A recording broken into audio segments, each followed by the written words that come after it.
says the Chovot HaLevavot. We said last time that the person who has emunah, bitachon, he will realize when he gives tzedakah, he's doing what he's supposed to be doing, and he's not gonna be looking for kavod and for telling people tell him, oh, thank you, you did beyond what we needed for you to do, you're so special. The guy's gonna realize, I did what I'm supposed to do. You know, Chazak Baruch, that's it. You don't need to give me more kavod than that. But when a person thinks that the money is his, so then he's looking for this honor. You know, some people, the shul comes to them and says, hey, can you help us? We're in this situation. Listen, I can give you a loan.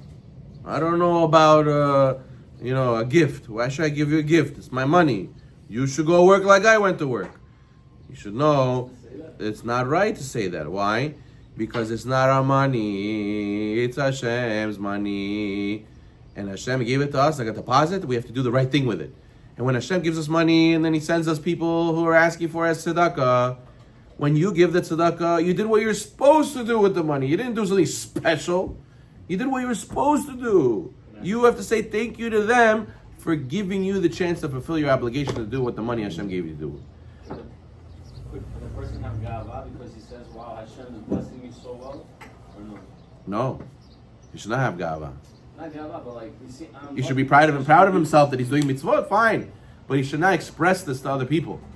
He should not be looking to get honored at the dinner and to be on the board and to get a loan and all that kind of stuff. To give the shul a loan, he should be willing to give them a gift and give them a tzedakah because that's what Hashem wanted you to do. So he says now we're moving on to the benefits of the material world. How is the guy who has bitachon? He's better than the guy who doesn't have bitachon. He says mehen menuchat halev min hadagot olamiot.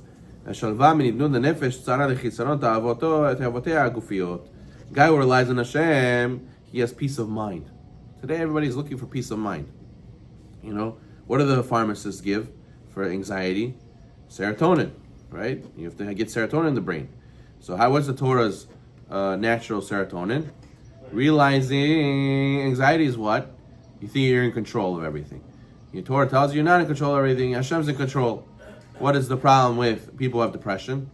They need a dopamine. What is the Torah's natural way to get dopamine? The depression says, I don't have enough, I'm not happy. The Torah says, be grateful what you have, and you'll be happy. Natural dopamine, natural serotonin. But the guy who doesn't have bitachon, he's nervous. He doesn't have peace of mind. Why? He has emotional unrest, he has distress, and they all are attached to what? Why does he get his stress from? We have money, why are you stressed? Because he fails to attain his material desires. You hear this? So the guy has a nice fancy car. He says, but listen, I don't have the Bugatti yet.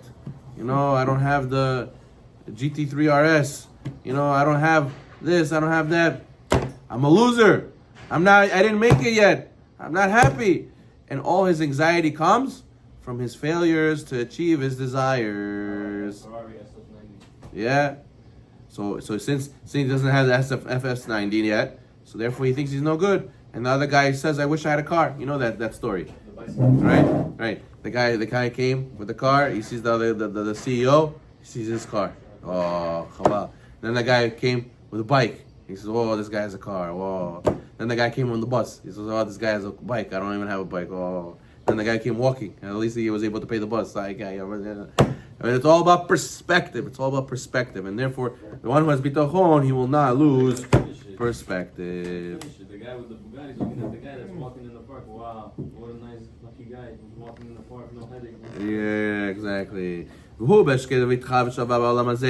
And instead of relying on Hashem and having tranquil, secure, serene in this world, he loses out. As it says, Baruch Hashem, as the one who has bitachon in Hashem, he blesses the man who trusts in Hashem, and Hashem will be his security. He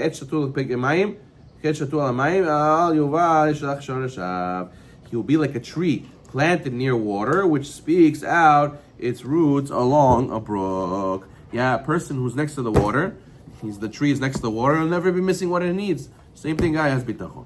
Number 2, the guy has bitachon, he will not have to travel far for his parnasah. We know that how does Hashem give parnasa? Exactly like the man. If you had zechut, it comes to you. If you don't have zechut, man's far away. So therefore, people who think, I have to go here, I have to go there, I have to do this, I have to do that. You have to know, if you have zechut, everything's going to come to you. If you have bitachon, everything's going to... And when they opened the door, how much fell over there? Exactly what they needed for their family. Not more, not less. Right? The ones who collected a lot, they were, Jadnik Laza, they had big eyes. What happened? In the end, it rotted. The next day, it wasn't good. You couldn't eat it because it was meant. What was meant for you is meant for you. What's not meant for you is not meant for you. So therefore, he says the one who has bitachon, he will realize that you don't have to travel. You actually travel. Back in those days, it was dangerous. You could end your life early. You could get sick. You could get stuck. You could get in problems with other governments. So therefore, this guy's bitachon, he will stay put, and he realizes if he really deserves it, it will come to him. As it says, Shneimar, Ina baderech kochi kasar yamai. He has afflicted my strength through journey. He has shortened my days. He says what? He says that I told you the story before. The HaLevavot quotes again. He says the guy went to the different land to go make parnasa, and he met a goy over there. The goy's idol worshiper, and he said the Jew said to the goy, he says, "Oh, you guys believe in these idols? It's worthless. You're wasting your time." He says, "Okay, so who do you worship?" He says, "I worship Hashem, Melech Malchei Melechim. He's a provider. No one is like him." He says, "I don't understand. You're a God that you believe in. He's the provider of the whole world. He couldn't provide for you where you were. You had to come all the way here to only here He provides for you." People say, "Oh, I should move to Miami. The expenses are better there." Or, I don't think it's better there. It's going up today, right? And people say, "I've moved to 5 towns to get a bigger, real estate. I should move to here, move to there, move to here, move to there." What do we tell them? If you have emunah, the God who could give you Miami money could give you New York money. The God who can give you 5 towns money can give you Queens money. So the person has to know that it's all about your bitachon. If you believe, if you don't believe, so then even the other place, you'll also be thinking the same. You'll move to Miami, you'll think, oh, maybe I should move there. It's cheaper. Maybe I'll move to Texas. So the real estate's better. I don't have to make so much income. Anyways, you have to believe and do ishtadlut. So do it here, and the zechut will come to you. Baruch Na'olam.